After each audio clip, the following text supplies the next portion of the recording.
tadi ngesusut gitu terus ngeluarin burungnya. This crazy. Stupid. Baru-baru ini viral di area Blok M, ada seorang laki-laki yang diduga melakukan aksi eksibisionisme. Dan seperti biasa, yang paling terganggu dan yang paling terdampak dari hal ini adalah perempuan. Apa sih eksibisionisme? Secara psikologis dikenal sebagai exhibitionistic disorder atau dorongan untuk mendapatkan kepuasan seksual dengan memperlihatkan alat kelamin kepada orang lain tanpa consent. Dan biasanya dilakukan di ruang publik. Tapi satu hal yang penting, gangguan mental tidak menghapus tanggung jawab pidana.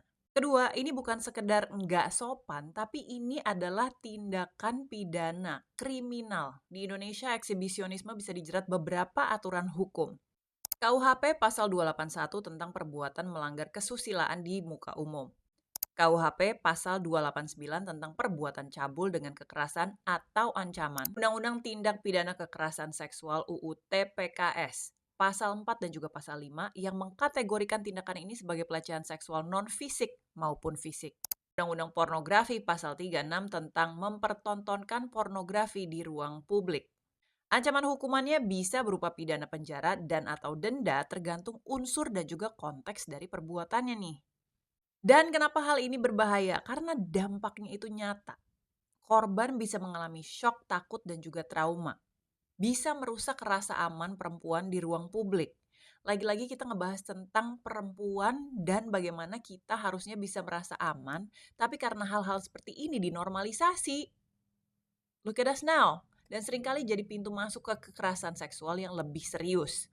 Banyak pelaku kekerasan seksual memulai dari tindakan yang dianggap sepele dan dinormalisasi, dianggap udahlah biarin aja dia orang gila.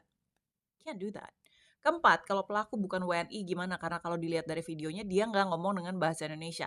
Hukum harus tetap berlaku. Kalau misalnya dia WNA, harus tetap diproses pidana sesuai dengan hukum di Indonesia. Bisa dikenakan deportasi dan juga blacklist imigrasi.